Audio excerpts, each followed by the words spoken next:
Assalamualaikum warahmatullahi wabarakatuh. Halo, apa kabar semuanya?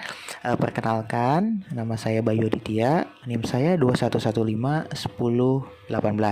Saya dari kelas malam A. Nah, di sini saya akan menjelaskan sedikit mengenai keramik sebagai bahan material alternatif di bidang kesehatan. Nah, untuk yang pertama ini ada mechanical dan physical property.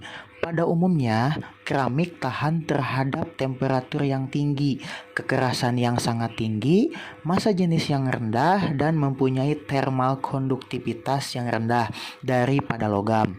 Keburukan dari keramik adalah cacat seperti retak, ruang hampa, terperangkapnya kotoran atau udara, di mana cacat ini akan mudah menyebar. Bila cacatnya berukuran 10 sampai 50 mikrometer, maka akan mengurangi kekuatannya sekitar 5% dari kekuatan teoretisnya.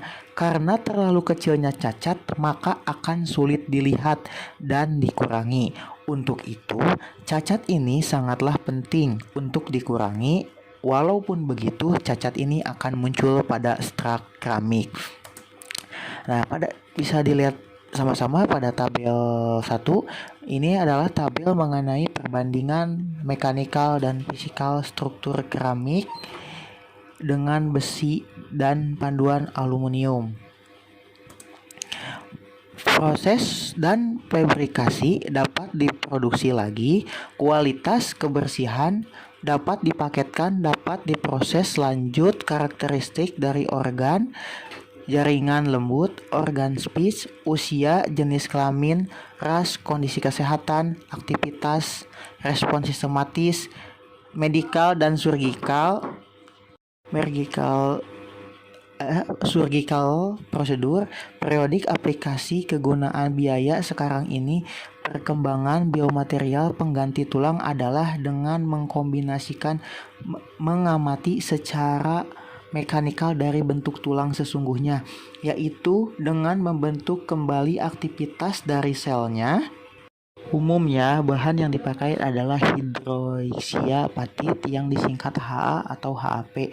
Secara natural, material ini mempunyai struktur kristal heksagonal dan berwarna putih. Komponen penting dari HA adalah Ca2+ dan dalam kurung P04 3 kalsium dan dikalsium fosfat. CaH P04 trikalsium fosfat atau TCP, dan Ca3 dalam kurung P04 2 material bioaktif memproduksi material khusus secara biologi pada permukaan material yang menghasilkan ikatan antara jaringan lunak dan material cangkokan. Bentuk permukaan dari lapisan hidrokarbonat apatit yang merupakan jaringan pengikat dari material cangkokan, dan ini akan merubah komposisi dari lapisan. Pada umumnya, tulang adalah jaringan keras yang mempunyai modulus elastisitas dan kekuatan tarik yang tinggi. Seperti terlihat dari tabel 3 dan 4 di atas, di samping, logam dan keramik terlihat cocok untuk bahan alternatif pengganti jaringan keras atau hard tissue. Hidroksiapatit merupakan senyawa tidak stabil, akan membusuk pada temperatur 800 hingga 1200 Celcius tergantung dari stokiometri senyawa tersebut. Perbandingan antara beberapa material untuk tulang cangkokan. Bahan yang lain yang digunakan untuk pengganti tulang adalah biokomposit. Tulang adalah komposit dengan massa jenis yang berbeda-beda. Komponen utamanya adalah osteon yang merupakan saluran silinder yang digunakan untuk sistem peredaran dan susunan saraf. High density polyethylene atau dalam kurung HDPE adalah bionet komposit yang sangat berat.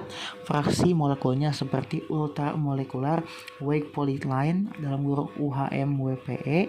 Keuntungannya adalah sangat baik dan daya luncur, kekuatan impact, ketahanan fatigue, dan cocok untuk tubuh. Untuk jangka panjang material ini berbahaya karena tidak tahan gaya geser, ketangguhannya rendah dan sifat jalarnya yang tinggi.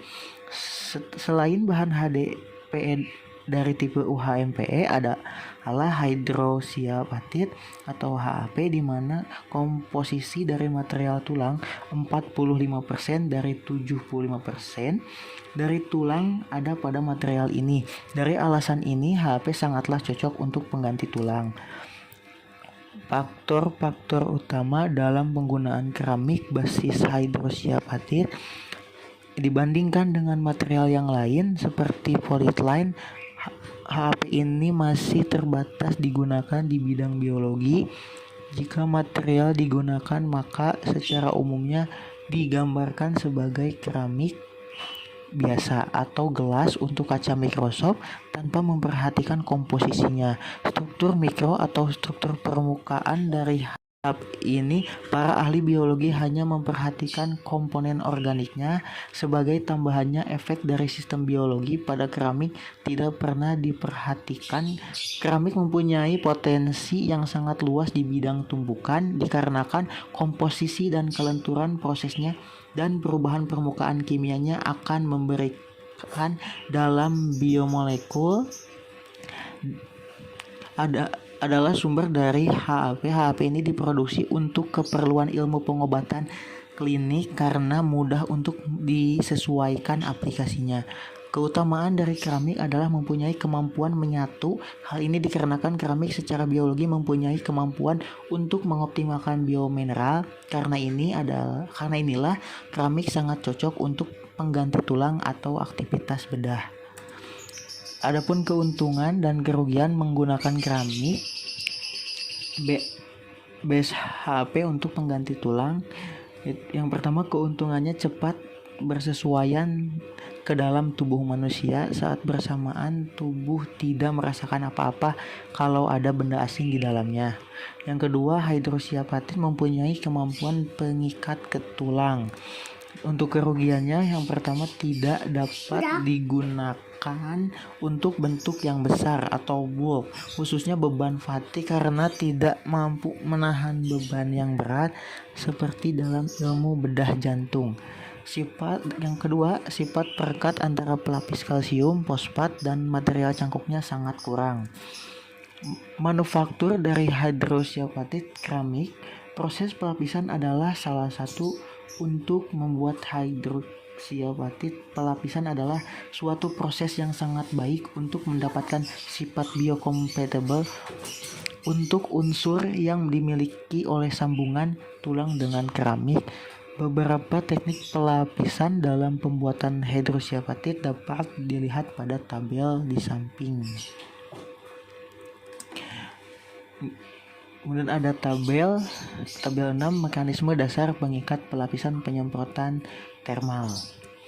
Istilah adhesi adalah sangat penting pada bagian proses pelapisan penyemprotan termal, yang berarti dua permukaan yang ada gaya ikatan atom valens atau gaya interlocking dari keduanya. Prosesnya ada 3 kategori seperti pada tabel 6 tadi. Pada proses ini banyak mengandung struktur mikro, retak mikro atau mikro di antara memberdaya dan dapat menghasilkan energi selama proses pelapisan dilakukan. Umumnya bagian yang dicangkokkan akan mempunyai ketahanan yang baik, dan bila cangkokan ini dilepaskan dari tulang, maka akan terjadi kegagalan untuk mengembalikan proses pelapisan tulang ini. Hal ini menandakan bahwa ikatan antara tulang dan pelapisan sangatlah kuat daripada ikatan logam. Mungkin cukup sekian yang bisa disampaikan. Mohon maaf bila ada salah kata, dan mohon maaf juga bila banyak kekurangan. Terima kasih. Assalamualaikum warahmatullahi wabarakatuh.